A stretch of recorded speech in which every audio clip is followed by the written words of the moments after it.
Susan Gardner here for Municipal World. We're at the 2019 Ontario Municipal Administrators Association Spring Workshop in Niagara-on-the-Lake, Ontario.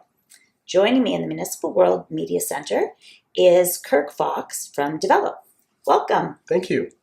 You just did a presentation to the CAOs here at OMAA. Tell us a little bit about your background, what it is you do. So my background is really corporate training and development is where I've done most of my work. I would say probably for the last 30 years. Of course, I started when I was 10 years old. Sure, yeah. Like all of us. Like all of us, yeah. Yeah. And about 6 years ago, I decided to build on the training skill that I had and get certified as a coach. And so part of it was to bring coaching skills into the organization that I worked with, where I was the director of learning at the time. And part of it was because I just needed something new and exciting to start to focus my work on. And I loved it so much that shortly after that, I went out on my own with my own company and do a real mix now of executive coaching, coaching skills training, and I still do a lot of leadership development training programs as well. You were talking to the delegates here today about executive coaching, why, when, how you might go about getting involved in that. Let's talk about that a little bit. Sure. And what was really interesting too is I started that by asking people who's engaged a coach.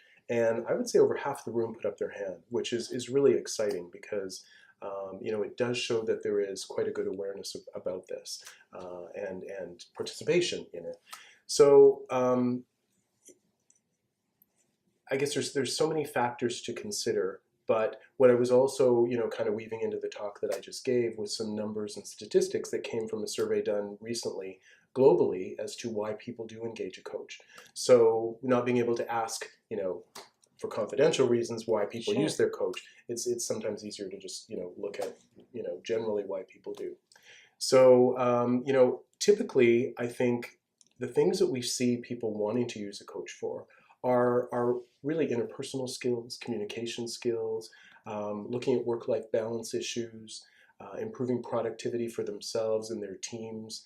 And again, I guess, it really depends on the perspective of are they hiring the coach for themselves or are they hiring it for their team? What are they looking for?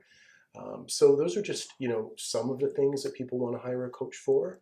Sometimes, even if you're faced with an interpersonal challenge, of course there are general types of educational training things that you can go to, but often executives are busy people that don't have the time to go for a day and take kind of a general thing. It helps when you have someone you can work with to focus in on your problem and help you work through those questions that you need to ask yourself and get to the answer, right? Yeah, absolutely. And it really is that. I mean, it's that personal one-on-one time. And people are so busy today that people don't even take the time to reflect on what is going on for them. What do they need to work on? What are their opportunities for themselves?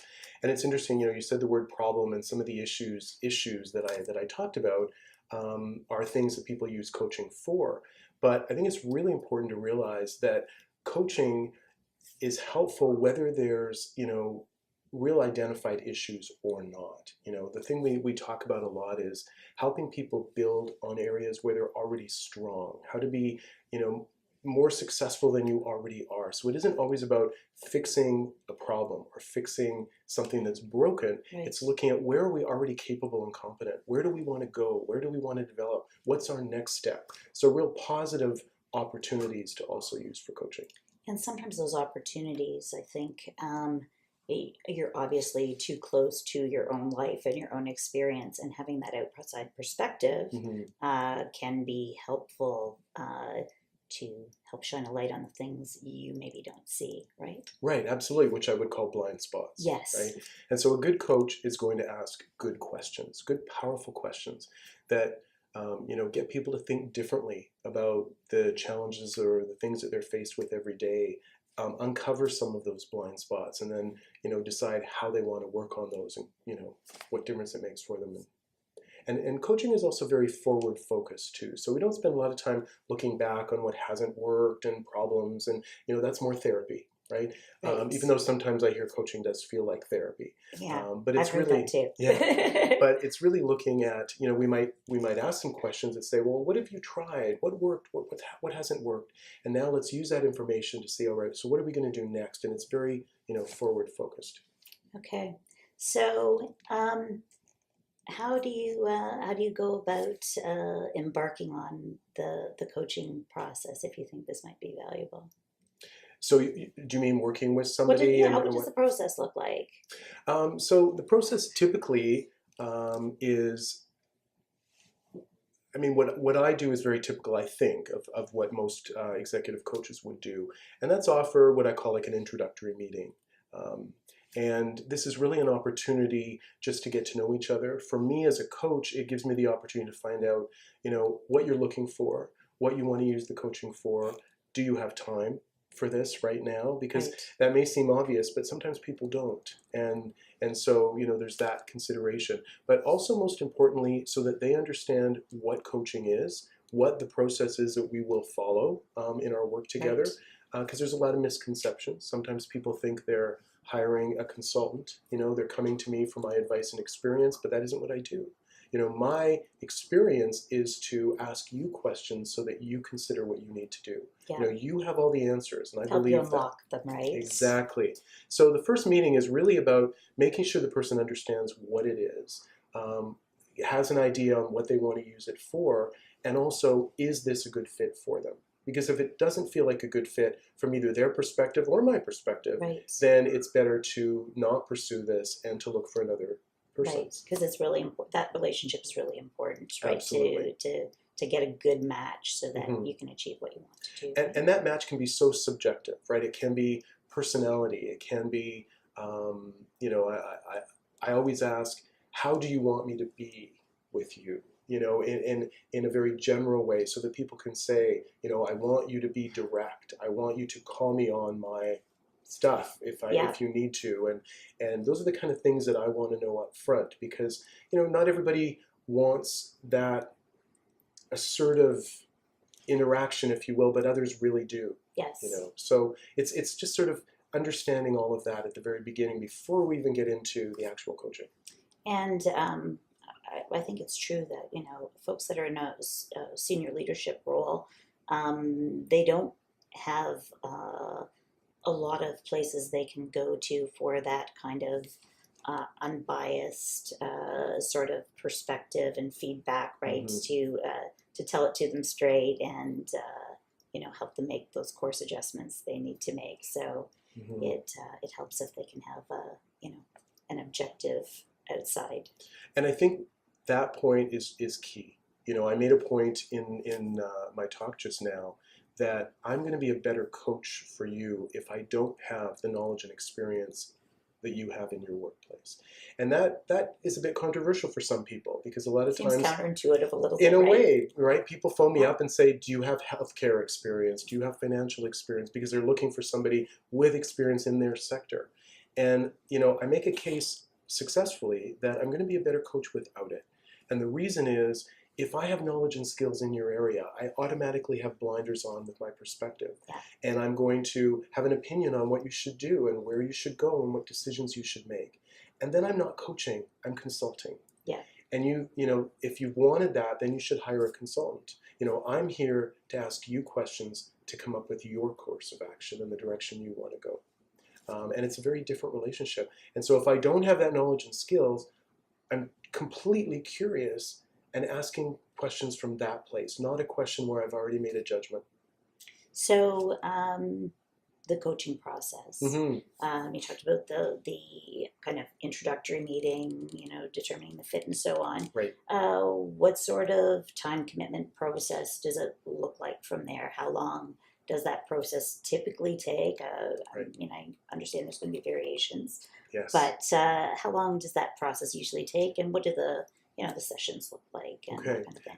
So typically, at least in my experience, people, to see any sort of results, to really feel like it's made a difference, I think you need a minimum 3-month requirement. What's interesting is I rarely get anyone calling me up saying, how much are you by the hour? They just want an hour or two. And I don't even promote my coaching by the hour. I say, well, here is what we'll do over the course of 3 months, or even better, 6 months. And there's a lot of people that have a coach ongoing because they see the value, and they've realized the benefits of having that objective person to work with them. So you're right, it does vary with everyone, but I typically see, if people aren't sure and they want to try it out, I would always recommend a 3-month minimum. Right. And then usually they're going to renew and keep going for about 6 months. And within that period, to keep the momentum so that you are, continuing to see it make a difference and work, you really need to be connecting every minimum 3 weeks. But I would say at least probably every 2 to 3 weeks, there should be a connection. Okay. And I use the word connection because I probably do an equal amount of coaching in person and on the phone, or via various electronic means like Skype, or whatever other meeting software there may be. So it's a real variety today.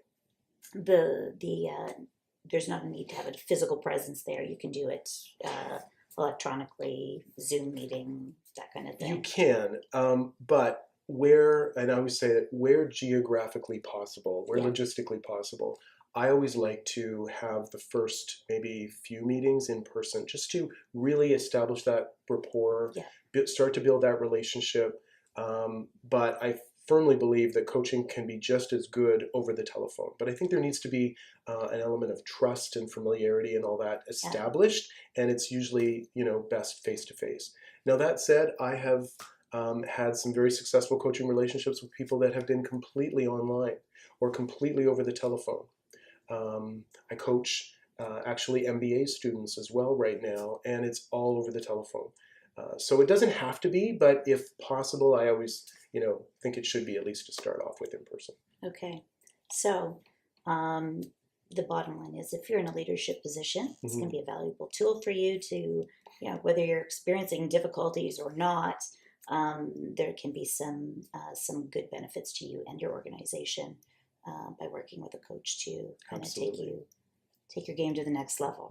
Okay. Yes. Well, thank you so much for coming in to chat, Kirk. It's been a pleasure talking with you. Thank you very much. I'm Susan Gardner for Municipal World. We share your stories.